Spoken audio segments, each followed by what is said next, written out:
Morning. Tiny ടോക്സിൻ്റെ പുതിയൊരു വീഡിയോയിലേക്ക് എല്ലാവർക്കും സ്വാഗതം. കുറേ നാളായില്ലേ നമ്മളൊരു day in my life vlog ചെയ്തിട്ട്. അപ്പം ഞാൻ കരുതി ഇന്നെന്തായാലും എനിക്കൊരു ഓഫ് ഡേ ആണ്. അപ്പോൾ ചോദിച്ചു ഇന്നൊരു day in my life vlog എന്തായാലും ഷൂട്ട് ചെയ്യാമെന്ന്. അപ്പോൾ ഇന്നിപ്പോൾ ഞാൻ എഴുതിയപ്പോൾ നല്ല ലേറ്റായി കേട്ടോ. കാരണം എനിക്ക് ഇന്നലെ ഒട്ടും വയ്യായിരുന്നു. ഒരു 3-4 ദിവസമായിട്ട് വയ്യായ്ക ഉണ്ട്. ചെറിയ പനിയാണോയെന്ന് ചോദിച്ചാൽ പനിയല്ല, എന്നാൽ നമുക്ക് തോന്നത്തില്ല ഉള്ളിലൊരു പനി ഉണ്ടെന്ന്. അങ്ങനത്തെ ഒരു വയ്യായ്കയും ബോഡി പെയിനും ഒക്കെ ആയിട്ട് കഴിഞ്ഞ 3-4 ദിവസമായിട്ട് ഒട്ടും വയ്യായിരുന്നു. അപ്പോൾ ഇന്ന് ഓക്കെ ആയിട്ടുണ്ട് ഒരുവിധം. അപ്പോൾ എന്തായാലും ഇന്ന് ഒരുപാട് ജോലികളുള്ള ദിവസമാണ്. ജോലികളെന്ന് പറഞ്ഞാൽ വേറെ ഒന്നുമല്ല, നമ്മളെ വീട്ടിലെ ജോലികൾ തന്നെ. ഞാൻ പറഞ്ഞില്ലേ കഴിഞ്ഞ 3-4 ദിവസം കൊണ്ട് വയ്യായ്ക എല്ലായിട്ട് ഇരുന്നതുകൊണ്ട് പല വർക്കുകളും പെൻഡിങ്ങിൽ കിടക്കുകയാണ്. അപ്പോൾ ഇന്ന് എന്തായാലും കുറേ ജോലിയുള്ള ദിവസമാണ്. അപ്പോൾ തൂത്തുവാരക്കം, തുടയ്ക്കക്കം, തൂത്തുവാരലൊക്കെ ദിവസവും 3 നേരം വെച്ച് നടക്കുന്നുണ്ട്. ലിയോ ഉള്ളതുകൂടെ കൊണ്ട് നോർമലി ഒരു വീട്ടിൽ 1-2 നേരം തൂത്താൽ, പക്ഷെ ഇവിടെ ലിയോ ഉള്ളതുകൊണ്ട് 3 പ്രാവശ്യം നമ്മൾ തൂക്കണം. പിന്നെ അങ്ങനത്തെ ദിവസം നടക്കുന്നുണ്ട്. അല്ലാണ്ട് നമ്മളൊരു വീക്ക്ലി ക്ലീനിങ് ഉണ്ടാവുമല്ലോ എല്ലാവർക്കും. അപ്പോൾ ആ ഒരു വീക്ക്ലി ക്ലീനിങ് ഡേ ആണ് എൻ്റെ ഇന്നത്തേത്. അപ്പോൾ ഞാൻ എന്തായാലും അതൊരു വ്ളോഗായിട്ട് ഷൂട്ട് ചെയ്യാമെന്ന്. അപ്പോൾ ഞാൻ രാവിലെ എഴുതിച്ചപ്പോൾ നല്ല ലേറ്റായി, എഴുതിച്ചിരിക്കുകയാണ്. അപ്പോൾ എഴുതിച്ചിട്ട് കുറച്ച് നേരമായി. എഴുതിച്ച് കഴിഞ്ഞാൽ എൻ്റെ ആദ്യത്തെ പണി ഇത് വേറെ ഒന്നുമല്ല, എൻ്റെ ഒരു വിഷൻ ബോർഡാണ്. ഒരു 2026 വിഷൻ ബോർഡ്. അപ്പം നോർമലി ഞാൻ എൻ്റെ ഡേ സ്റ്റാർട്ട് ചെയ്യുന്നതും എൻഡ് ചെയ്യുന്നതും ഈ ഒരു വിഷൻ ബോർഡ് ജസ്റ്റ് ഒന്ന് ഇത് ചെയ്തിട്ടായിരിക്കും, നോക്കിയിട്ടായിരിക്കും. നമ്മുടെ വിഷൻസ് അല്ലേ, എനിക്ക് ഈ ഇയർ നടക്കണം എന്നുള്ള, ഞാൻ കുറച്ച് മാനിഫെസ്റ്റേഷനും വിഷൻ ബോർഡിൻ്റെയൊക്കെ ആളാണ്, അതുകൊണ്ടാണ്. അപ്പോൾ അതിലേക്ക് ഞാൻ എൻ്റെ ഡേ സ്റ്റാർട്ട് ചെയ്യുവാണെന്ന്. അപ്പോൾ നമുക്ക് നോക്കാം എങ്ങനെയാണ് എൻ്റെ ഒരു ഡേ ഇന്ന് പോകുന്നതെന്ന്. ഫ്രഷായിട്ട് ഇന്നത്തെ ജോലിയിലേക്ക് ഇറങ്ങിയിട്ടുണ്ട്. അപ്പോൾ ആദ്യത്തെ പരിപാടി എന്ന് പറഞ്ഞാൽ പാത്രം കഴുകലാണ്. നോർമലി ഞങ്ങൾ രാത്രികളിൽ ഫുൾ പാത്രം കഴുകി വെച്ചിട്ടാണ് കിടക്കാറ്.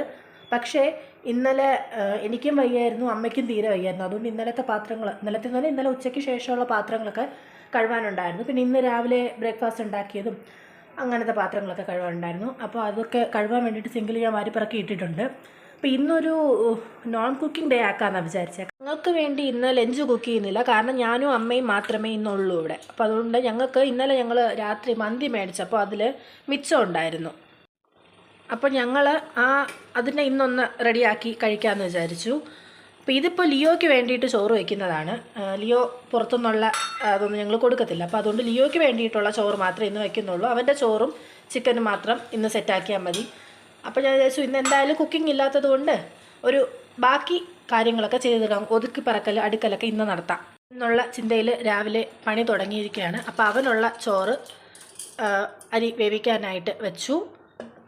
ഞാൻ നേരത്തെ പറഞ്ഞതുപോലെ ഇവിടെ ദിവസവും 3 നേരം തൂത്തുവാരാനുണ്ടാവും. കാരണം ഇതാണ് ഇവിടെ നടക്കാറുള്ള ആർട്ട്. ഇതാണ് അതിൻ്റെ ആർട്ടിസ്റ്റ്. ഒരു കവറും പേപ്പറും ഇവിടെ അതാത് രൂപത്തിൽ കിടക്കുന്നത് ലിയോയ്ക്ക് വലിയ താല്പര്യമുള്ള കാര്യമല്ല. ഉടൻ തന്നെ അതിനെ വികലാംഗ പെൻഷന് വേണ്ടിയിട്ട് അപ്ലൈ ചെയ്യിക്കാനുള്ള പരിവാക്കും. അങ്ങനെ ഫസ്റ്റ് അംഗം പാത്രങ്ങളോട് തന്നെ ഞാൻ സ്റ്റാർട്ട് ചെയ്തു. സിങ്കിലെല്ലാം കൂടെ ഓൾറെഡി വാരി പറക്കി ഇട്ടിട്ടുണ്ടായിരുന്നല്ലോ, പിന്നെ കഴുകാനായിട്ട് അങ്ങ് തുടങ്ങി. നമ്മൾ ഓൺ ടൈം നമ്മൾ കുക്കിംഗ് കഴിയുമ്പോൾ തന്നെ ക്ലീൻ ചെയ്ത് പോയാൽ പാത്രം കഴുകൽ ഏറ്റവും എളുപ്പമുള്ളൊരു ടാസ്ക്കാണ്. എനിക്ക് ഏറ്റവും ഇഷ്ടമുള്ള ടാസ്ക്കാണ് സത്യത്തിൽ ഈ പാത്രങ്ങൾ കഴുകൽ. പക്ഷേ നമ്മൾ വൺ ടൈം സ്കിപ്പ് ചെയ്തിട്ട് നെക്സ്റ്റ് ടൈം എല്ലാം കൂടെ ചേർത്ത് കഴുകാമെന്ന് വെച്ചിരിക്കുവാണെങ്കിൽ നല്ല പാടുള്ള പണിയത്. പക്ഷേ അതോടൊപ്പം തന്നെ നമുക്കൊരു സാറ്റിസ്ഫാക്ഷൻ ലെവൽ പ്രൊവൈഡ് ചെയ്യുന്നൊരു പണിയായിട്ടാണ് എനിക്കിവിടെ തോന്നാറ്. ഇതും പിന്നെ ഈ കരിയെല്ലാം നിറഞ്ഞു കിടക്കുന്ന മുറ്റം തൂത്ത് ക്ലീൻ ചെയ്യുന്നത്, ഇത് രണ്ടും എന്നെ സംബന്ധിച്ചിടത്തോളം നമുക്ക് ഒരു ടൈപ്പ് ഓഫ് സാറ്റിസ്ഫാക്ഷൻ തരുന്നൊരു സാധനങ്ങളാണ്. അതായത് ഇപ്പോൾ ഫുള്ളായിട്ട് പാത്രം നിറഞ്ഞു കിടക്കുന്ന ഒരു കിച്ചൺ കൗണ്ടർ ടോപ്പ് ക്ലീനിങ് കഴിഞ്ഞതിന് ശേഷം നമ്മളിങ്ങനെ തിരിഞ്ഞ് നോക്കുമ്പോൾ ആ കൗണ്ടർ ടോപ്പ് കംപ്ലീറ്റ് ആയിട്ട് ഇങ്ങനെ നീറ്റായിട്ട് കിടക്കില്ല. ആ ഒരു കാഴ്ച കാണുമ്പോൾ ഒരു ലെവൽ ഓഫ് സാറ്റിസ്ഫാക്ഷൻ എന്ന് പറയുന്നത് ഒരു വല്ലാത്തൊരു എന്തോ അച്ചീവ് ചെയ്യുന്നത് പോലെയൊക്കെ എനിക്ക് തോന്നാറുണ്ട്. ഇതുപോലെ കരിയെല്ലാം നിറഞ്ഞു കിടക്കുന്ന മുറ്റം അത് തൂക്കുമ്പോഴും ഇതുപോലെ നമ്മൾ അത് ഫസ്റ്റ് കാണുമ്പോൾ അത് കംപ്ലീറ്റ് നിറഞ്ഞു കിടക്കും കരിയില. അതത്രയും തൂത്ത് വാരിക്കഴിഞ്ഞിങ്ങനെ തിരിഞ്ഞ് നോക്കുമ്പോഴത്തേക്ക് അത്രയും മുറ്റം അങ്ങ് ഫ്രീ ആയിട്ട് സ്പേസ് കിടക്കുന്ന കാണുമല്ലോ. അത് കാണുന്നത് ഭയങ്കര ഇത് തരുന്നൊരു കാഴ്ച എനിക്ക്. അപ്പോൾ അങ്ങനെ പാത്രങ്ങൾ എത്രയും കഴിഞ്ഞോട്ട് ഡ്രെയിൻ ചെയ്യാൻ വേണ്ടിയിട്ട് വെച്ചു. അപ്പോൾ ഞാനിത് ഫ്ലിപ്കാർട്ടിൽ നിന്ന് മേടിച്ചതാണ്, വെള്ളം ഡ്രെയിൻ ചെയ്ത് വെക്കാനായിട്ട്. അപ്പോൾ അത് കഴിഞ്ഞപ്പോഴാണ് ഞാൻ ലിയോയ്ക്ക് ചോറിന് വെച്ചിരുന്ന അരി വെന്ത് സെറ്റായിട്ടുണ്ടായിരുന്നു. അപ്പോൾ അത് വാർത്ത് വയ്ക്കുക എന്ന് പറയും, നമ്മൾ അരി വടിക്കുക എന്നൊക്കെയാണ് പറയുക. അപ്പോൾ അതിന് വേണ്ടിയിട്ട് അതും വടിച്ച് വെച്ചു, അരിയും വടിച്ച്. പിന്നെ ആ സമയം കൊണ്ട് കഴുകി കമഴ്ത്തി വെച്ചിരുന്ന പാത്രങ്ങളൊക്കെ വെള്ളം എല്ലാം മാറി സെറ്റായിരിപ്പുണ്ടായിരുന്നു. പിന്നെ അതെല്ലാം കൂടെ അടുക്കി പിറക്കി അതാത് സ്ഥലങ്ങളിലേക്ക് മാറ്റി. മാക്സിമം ഞാൻ കൗണ്ടർ ടോപ്പ് ഒഴിച്ചിടും കേട്ടോ. എനിക്ക് കൗണ്ടർ ടോപ്പിൽ സാധനം വെക്കുന്നതിനോട് വലിയ താല്പര്യമില്ല. അപ്പോൾ ഞാൻ മാക്സിമം അത് ഒഴിച്ച് എപ്പോഴും നീറ്റാക്കി ഇടാറുണ്ട്. പിന്നെ അത് കഴിഞ്ഞിട്ട് ഇത് നമ്മളത് ഡ്രെയിൻ ചെയ്യാൻ വെച്ച സാധനമാണ്. ഇതിനകത്താണ് നമ്മൾ പാത്രങ്ങളെല്ലാം കഴുകി വെച്ചത്. അപ്പോൾ എപ്പോഴും നമ്മൾ ഈ പാത്രങ്ങൾ കഴുകി ക്ലീൻ ചെയ്ത് കഴിഞ്ഞാൽ മാക്സിമം ഇത് അപ്പം തന്നെ കഴുകി ഒന്ന് ഡ്രൈ ചെയ്തെടുക്കുന്നത് നന്നായിരിക്കും. കാരണം എന്താണെന്ന് വെച്ചാൽ ഇല്ലെങ്കിൽ വേറെ പ്രശ്നമൊന്നുമില്ല, പക്ഷേ ഈ പാത്രങ്ങളിൽ നിന്ന് വരുന്ന വെള്ളം എവിടെയെങ്കിലുമൊക്കെ ജസ്റ്റ് നിൽക്കുമല്ലോ തങ്ങി. ഇത് ഒഴുകി പോകാനുള്ളൊരു ഇതുണ്ട്, പക്ഷേ എന്നാലും എവിടെയെങ്കിലുമൊക്കെ തങ്ങി നിൽക്കില്ലേ. അപ്പോൾ ആ നിൽക്കുന്നത് നമുക്ക് ആരോ പറയും പോലെ ചിലപ്പോൾ ഫംഗലോ അങ്ങനെ എന്തെങ്കിലും ഒരു ഇൻഫെക്ഷനോട് ഉണ്ടാക്കും. അപ്പോൾ അതിനെക്കാട്ടി മാക്സിമം പാത്രങ്ങൾ അത്രയും ഡ്രെയിൻ ചെയ്ത് കഴിഞ്ഞാൽ ഇതിനെ കഴുകി ഒന്ന് ഉണക്കിയെടുക്കുന്നത് നല്ലതായിരിക്കും. ഞാൻ ചെയ്യാറുണ്ട് അങ്ങനെ. അടുത്ത പരിപാടി എന്ന് പറയുന്നത് നമ്മുടെ ഗ്യാസ് സ്റ്റോപ്പും പിന്നെ ഡൈനിങ് ടേബിളും ക്ലീൻ ചെയ്യുമായിരുന്നു. രണ്ടും ഗ്ലാസിൻ്റെ സാധനങ്ങളായതുകൊണ്ട് ക്ലീൻ ചെയ്തിട്ടാൽ കാണാൻ നല്ല ഭംഗിയും, ക്ലീൻ ചെയ്തില്ലെങ്കിൽ അന്താരാഷ്ട്ര ബോറുമാണ്. അപ്പം അത് രണ്ടും ക്ലീൻ ചെയ്യുമായിരുന്നു അടുത്ത പരിപാടി. ഇത് ചെയ്തുകൊണ്ടിരുന്നപ്പോഴാണ് ഞാനിവിടെ ഒരു താരാട്ട് പാട്ട് കേട്ടത്. ഇവിടെ അമ്മയും കുഞ്ഞും പങ്ക്തിയിലുള്ള രണ്ടുപേരും ഇതായിരിക്കുമായിരുന്നു. അമ്മേൻ്റെ അടുത്ത് ഈ ചെല്ലം കാണിച്ച് കിടക്കും എപ്പോഴുമേ. ഇവനും അമ്മയല്ലേ നോർമലി വീട്ടിലെപ്പോഴും ഉണ്ടാവാറുള്ളൂ. അപ്പോൾ അതുകൊണ്ട് അമ്മയുടെ അടുത്ത് ഭയങ്കര ചെല്ലോ. ഇവനെ ഞങ്ങൾ കൊണ്ടുവരുന്ന സമയത്ത് ഏറ്റവും കൂടുതൽ എതിർത്തൊരു വ്യക്തിയാണ് ഈ ഇരിക്കുന്നത്, എൻ്റെ വീട്ടിലെ പോരാളി. ഇവനെ കൊണ്ടുവന്നാൽ വീട് വിട്ട് ഇറങ്ങിപ്പോകും എന്ന് പറഞ്ഞ വ്യക്തി. ഇപ്പോൾ ഇവൻ ഒരു നേരം വീട്ടിലില്ലെങ്കിൽ, ഇപ്പോൾ ഇൻ കേസ് ഇവനെ ഹോസ്പിറ്റലിൽ കൊണ്ടുപോയി ഗ്രൂം ചെയ്യാനൊക്കെ കൊണ്ടുപോകുമ്പോൾ ഇവൻ വന്നതിന് ശേഷം അമ്മ ആഹാരം കഴിക്കൂ. അതുപോലെ അമ്മ ഇല്ലെങ്കിൽ അമ്മ വന്നതിന് ശേഷം ഇവനും ആഹാരം കഴിക്കാറുള്ളൂ. അങ്ങനത്തെ ബോണ്ടാണ് ഇപ്പോൾ ഇവർ തങ്ങളിൽ. അങ്ങനെ പിന്നെ അതൊക്കെ കഴിഞ്ഞു. ഉച്ചക്കത്തെ ലഞ്ച് ടൈമായപ്പോൾ ഞാൻ ഫുഡ് കൊടുത്തുകൊണ്ട് വന്ന് ടി വിയുടെ ഫ്രണ്ടിലിരിക്കുകയാണ്. ഡൈനിങ് ടേബിൾ ചുമ്മാ അവിടെ ഇട്ടേക്കുന്നേ ഉള്ളൂ. ടി വിയുടെ ഫ്രണ്ടിൽ ഫുഡ് കഴിക്കാനിരിക്കുന്ന ഫ്രണ്ടിനെ സജസ്റ്റ് ചെയ്യുമെന്ന് പറഞ്ഞാൽ അത് എന്നെ പറയാം. കാരണം ഞാൻ ഇവിടെ ഇരുന്നാണ് കഴിക്കാറ് നോർമലി. ഉച്ചക്കത്തെ സിനിമയൊക്കെ കണ്ട് അങ്ങനെ ഇരുന്ന് കഴിക്കുകയാണ്. പിന്നെ ഫുഡൊക്കെ കഴിഞ്ഞതിന് ശേഷം ഞാൻ ലിയോയും കൂടെ ഒരു പേരയ്ക്ക കട്ട് ചെയ്ത് തിന്നാൻ വേണ്ടിയിട്ട് വന്നിരുന്നതാണ്. അവനും കൊടുത്തു, ഞാനുമായിട്ട് നിന്ന് അവിടെ നിന്ന് കഴിച്ചു. ഇത് കഴിഞ്ഞിട്ട് എനിക്കൊരു പരിപാടിയുണ്ട്. ഞാനൊരു ബുക്ക് വായനയിലാണ്. ഞാനൊരു സാമാന്യം നല്ലൊരു റീഡറാണ്. അപ്പോൾ എനിക്കൊരു ബുക്ക് വായന എന്നൊരു ചെറിയ അസുഖമുണ്ട്. അപ്പം എനിക്കിപ്പോൾ ഈ ബുക്ക് ഹരിനന്ദൻ എന്ന് പറയുന്നൊരു റൈറ്ററിൻ്റെ കറുത്തച്ഛൻ എന്ന് പറയുന്നൊരു ബുക്കാണ്. ഇതിപ്പോൾ എൻ്റെ ബുക്കല്ല കേട്ടോ, എനിക്കിത് ഓഫീസിലൊരു ചേച്ചി തന്നതാണ്. അഞ്ജലി എന്ന് പറഞ്ഞിട്ടൊരു ചേച്ചി തന്നതാണ്. ചേച്ചിയുടെ ബുക്കാണിത്. അപ്പോൾ ഇങ്ങനെ ഈ ബുക്കിനെ പറ്റി പറഞ്ഞപ്പോൾ ആ ചേച്ചി എനിക്കിത് കൊണ്ട് തന്നത്. അപ്പോൾ ഇതൊരു നമുക്ക് ഒരു ഹൊറർ സ്റ്റോറിയാണത്. എനിക്ക് അങ്ങനത്തെ സ്റ്റോറി വായിക്കാനും ഭയങ്കര ഇഷ്ടമാണ്. അപ്പോൾ പിന്നെ അത് വായനയിലായിരുന്നു. ഞാൻ വായിച്ചെപ്പോഴാണ് ഉറങ്ങിയെന്ന് എനിക്ക് ഓർമ്മയില്ല. ഹലോ, സമയം ഇപ്പോൾ ഒരു 3:45 ഞാൻ ഉച്ചയുറക്കമൊക്കെ കഴിഞ്ഞ് കഴിച്ചു. വായിച്ച് എപ്പോഴാണ് ഞാൻ കിടന്നതെന്ന് എനിക്ക് ഓർമ്മയില്ല. തീർന്നില്ല കേട്ടോ, ഇനിയും കുറച്ചുകൂടെ വായിക്കാറുണ്ട്. അപ്പം ഞാൻ കഴിച്ചു. ഇനി എനിക്ക് അടുത്ത ബാക്കി പരിപാടിയിലേക്ക് പോകണം. ഒക്കെ പോവാം. രാവിലത്തെ ടൈം മൊത്തം അടുക്കളയ്ക്ക് വേണ്ടി ഇൻവെസ്റ്റ് ചെയ്തതുകൊണ്ട് അതിന് ശേഷമുള്ള ടൈം ബാക്കി ഏരിയകൾ കോൺസെൻട്രേറ്റ് ചെയ്യാമെന്ന് വിചാരിച്ച് ഞാൻ ലിവിങ് ഏരിയയിലേക്ക് വന്നു.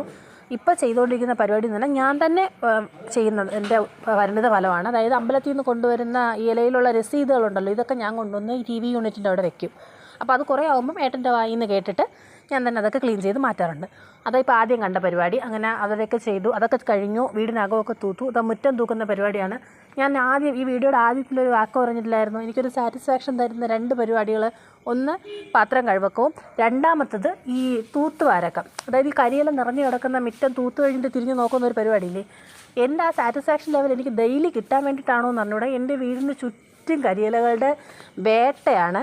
അതായത് മരങ്ങളുണ്ട് കേട്ടോ, ഇഷ്ടംപോലെ മരങ്ങളുണ്ട്. അപ്പം പിന്നെ നല്ലൊരു കാറ്റടിച്ചാൽ മരത്തിനെക്കാട്ടി കൂടുതൽ ഇല എൻ്റെ വീടിൻ്റെ മുറ്റത്തും പിറകു സൈഡിലൊക്കെ ആയിട്ട് ഇഷ്ടം പോലെ ഇല ഉണ്ടാവും. അത് ഡെയിലി തൂക്കുന്നതാണ്. പക്ഷെ ഞാൻ ആ വാരി കത്തിക്കാൻ ഇടുന്നത് കണ്ട ആരെങ്കിലും പറയൂ ഞാൻ ആ വീടിന് ഡെയിലി തൂക്കുന്നതാണെന്ന്. ആ ബക്കറ്റ് ഉണ്ടോ, അത് ഞാൻ മുറ്റത്തുനിന്ന് തൂത്ത കരിയിലകളാണ്. രണ്ടാമത്തെ ബക്കറ്റാണ്. ഒരു ബക്കറ്റ് ഓൾറെഡി ഞാൻ കൊണ്ടുവന്ന് കത്തിക്കാൻ തട്ടി, രണ്ടാമത്തെ ബക്കറ്റാണ് അത്. ഇഷ്ടംപോലെ വരും.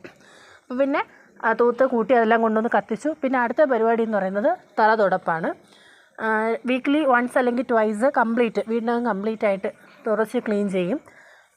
അങ്ങനെ അത് കഴിഞ്ഞു ചായ ഇടാൻ വന്നപ്പോൾ അവിടെ അനിയൻ ഫുഡ് കഴിച്ചുകൊണ്ടിരിക്കുകയായിരുന്നു. പിന്നെ അവൻ്റെ പാത്രത്തിൽ നിന്ന് കൈയിട്ട് വാരി ഒരു പൊറോട്ട എന്താണെന്നാണ് എൻ്റെ ഓർമ്മ, പൊറോട്ടയും വാങ്ങിച്ച് അതും കഴിച്ചിട്ട് ചായ ഇടാൻ കയറിയിരിക്കുകയാണ്.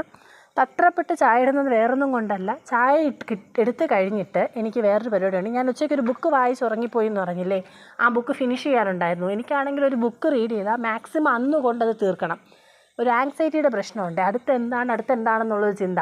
അപ്പോൾ അതുകൊണ്ട് അന്ന് തന്നെ അത് തീർക്കാനുള്ളൊരു തത്രപ്പാടില്ല. അപ്പം ഞാൻ വിചാരിച്ചു ചായ ഇട്ട് കഴിഞ്ഞാൽ ചായ എടുത്തുകൊണ്ട് പോയി എവിടെയെങ്കിലും ചെന്നിരുന്നാൽ എനിക്ക് ഏറ്റവും ഇഷ്ടമുള്ളൊരു കാര്യമാണ്. ഒരു ഗ്ലാസ് ചായയും കൊണ്ട് എവിടെയെങ്കിലും ചെന്നിരുന്നിട്ട് ഗുപ്തൻ ചൂട് ചായ ഊതി കുടിക്കുന്നത് പോലെ അത് കൊണ്ട് വെച്ച് കുടിച്ച് ബുക്സ് വായിക്കുക എന്നുള്ളത് നല്ല രസമുള്ളൊരു പരിപാടിയാണ്. അപ്പോൾ അതിന് വേണ്ടിയിട്ടാണ് ഞാൻ ഓടിപ്പിടിച്ച് ചായ ഇടുന്നത്. അപ്പോൾ അമ്മ വിളക്കൊക്കെ കത്തിച്ചു ആ സമയത്ത്. എന്നിട്ട് അവരിതാ 3 പേരും കൂടെ ചായ കുടിക്കാൻ മുറ്റത്തിരിക്കുകയാണ്. ഞാൻ ഈ വീഡിയോ എടുത്തതിന് ശേഷം അകത്ത് പോയി എൻ്റെ ബുക്കുമായിട്ടിരുന്ന് ചായ കുടിയൊക്കെ കഴിഞ്ഞു. ഇത് രാത്രി ഏട്ടൻ വന്നതിന് ശേഷം ഞങ്ങൾ പുറത്തേക്ക് പോകുന്നതാണ്. വീക്ക്ലി വൺസ് ഞങ്ങൾ പുറത്തുനിന്ന് തട്ടുകടയിൽ പോയി ഫുഡ് കഴിക്കും കേട്ടോ. അപ്പോൾ അതിന് വേണ്ടിയിട്ട് പോകുന്നതാണ്. അപ്പോൾ അങ്ങനെ പോകാനായിട്ട് അവിടെ ചെന്ന് തട്ടുകട നോക്കിയപ്പോൾ ഞങ്ങൾക്ക് മനസ്സിലായി അവിടെ ഇരുന്നുള്ള കഴിപ്പ് നടക്കത്തില്ല. അതാ കാരണം ഇതാ അവിടെ ഒരു പൂരത്തിനുള്ള ആളുണ്ട്. അപ്പോൾ അവിടെ ഇരുന്ന് കഴിക്കാൻ പറ്റില്ല എന്ന് മനസ്സിലാക്കിയത് കൊണ്ട് തന്നെ ഞങ്ങൾ ഫുഡും മേടിച്ച് നേരെ വീട്ടിൽ പോന്നു. എൻ്റെ ഇന്നത്തെ ഒരു ദിവസം ഇവിടെ കംപ്ലീറ്റ് ആവുകയാണ്.